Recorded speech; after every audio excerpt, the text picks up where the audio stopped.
Greetings, Arizona Task Force 1 members, coming to you with the monthly update for the month of February 2025. As always, going to get started with just kind of letting you know where we're at in the rotational matrix. For the month of February, Arizona Task Force 1 is 8th in our division and 23rd overall for any potential deployments. As always, we encourage you to take a look at your gear, make sure that you have things that fit you, that you have everything that you need, and just, make sure that you're ready. Obviously, a big thing right now for us, I mentioned it in an email, is to make sure that your annual refreshers are done.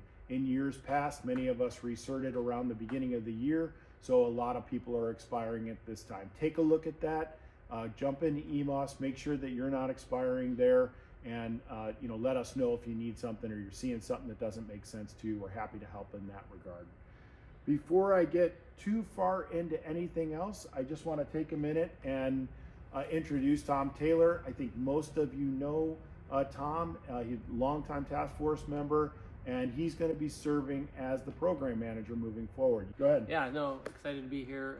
Tom Taylor. I've got 32 years on the job, and I've been in 957 for the last 9 years. Been on the task force for about 15 years and got to do some extra training as far as like tech search and worked my way up to lead instructor. There I've been fortunate enough to be on several deployments, so I've always enjoyed that aspect of my job and looking forward to these last 4 years or so of my career, kind of starting a new adventure and learning some new things and helping with the task force. Yeah, awesome. Yeah, we're excited for that. I'll still be here at Special Ops for right now, helping out as much as I can with Frank and Tom as they kind of move into these different roles. Well, not a different role for Frank, but new role for Tom. So you'll still see my face from time to time. I'm still excited to be a part of the task force and excited just for the new opportunities that Tom brings along with all of his experience. Before I go any further, the biggest thing we've got to tackle right now as a task force is fit testing. We wrote an email about that. Basically, the fire department kind of changed up their schedule in terms of when they're doing the annual fit testing. It's going to take place starting in May. For us, that leaves all of our task force members expiring over the next couple of weeks and months because of how we did that last year. Got a couple of new things in place for managing that in the future, but for this year, we've set up with safety. Safety's been awesome to work with. We've set up with them to put together 6 days of fit testing that will start next week. So you should have seen that email. You should see some city business or fire department business rather in your telestaff calendar if you're on a 56-hour work week. Otherwise, if you're an affiliate member, a civilian member, somebody who's on a 40-hour work week, you should have seen a Sign Up Genius thing come along. If you did not get any of that and you're not sure what's going on for you, please call me. Please call Frank. Let us know so that we can make sure that you're getting covered. We need the whole task force to get fit tested next week so that we can stay deployable. That's hugely important for us. I also kind of mentioned in the email that we're also going to participate with the rest of the Phoenix Fire Department when they do fit testing starting in late spring and May. That's important for us so that next year we don't have to do this kind of one-off testing thing again. We can just kind of do that with the rest of the department. So yes, all task force members are going to test twice this year. I know that may be a little bit inconvenient, but it's necessary for us in order to kind of stay on schedule with the rest of the fire department and have that kind of covered that way as efficiently as possible. Again, just make sure you catch that day that you're scheduled for. Make sure you get down there at the time you're scheduled so that we can make sure everybody is deployable on the task force. Let's see, we covered that. Couple of things real quick in the system. Number one, Frank reminded me we need to talk about real quick about the LA fires, right? So a lot of people felt like, okay, are we going to get deployed? We're close, that sort of thing. Totally made sense. The branch did call just to check to find out, are we available? Can we deploy?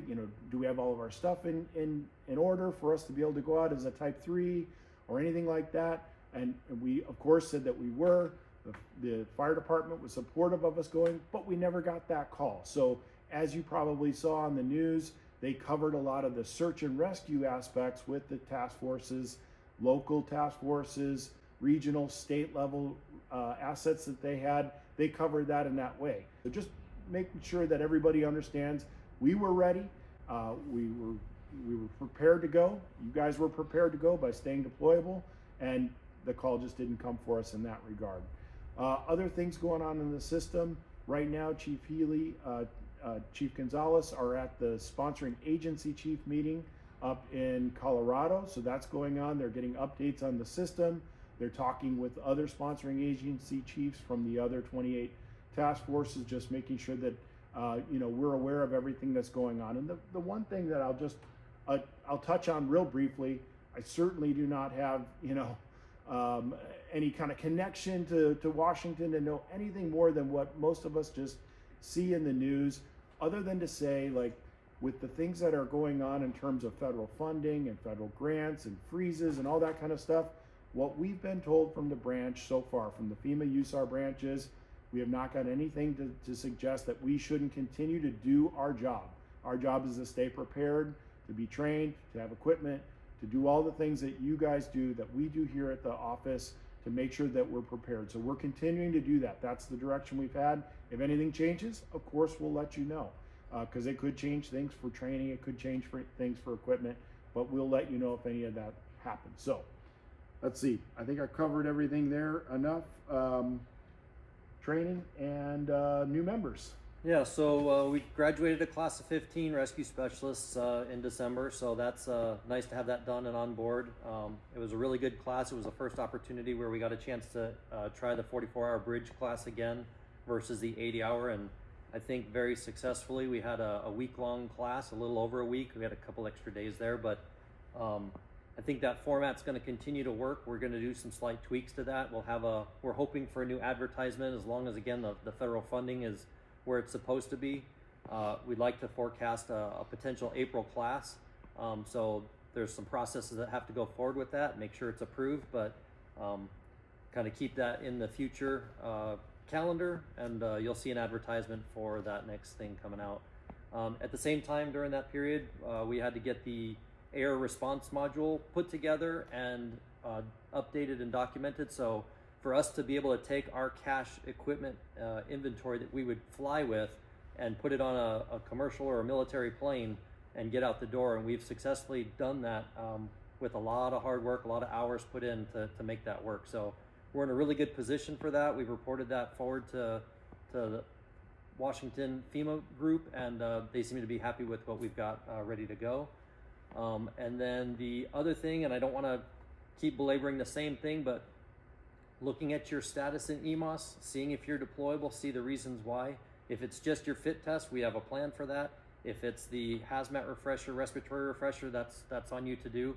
For a select group, the hazmat guys that have been offered by Damon to do the online CTOS class, if you've completed that class, rather than email it directly to me, that's your certificate to upload into EMOS into your hazmat refresher. So I don't need it in my email. I need you to do like you do your other certificates and upload that directly into your certificates that have expired.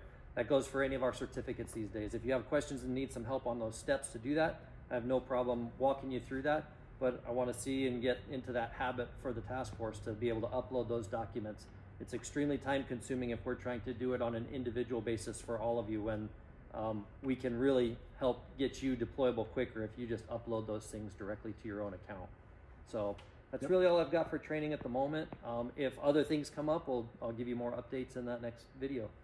Yeah, thank you. And absolutely, he talked about it. That air load plan was huge. It took a lot of manpower to get that done, and you can see how important that is with that deployment that occurred last year with Hawaii. So a lot of those task forces had to be ready with both the ability to move over ground and by air. So thank you to Frank and the group, that logistics folks who made that all happen for us to kind of get all that stuff up to speed. So that's it for the update. If anybody has any questions, please reach out. We're happy to answer any of those questions. And again, welcome Tom Taylor to the new program manager position. So thank you.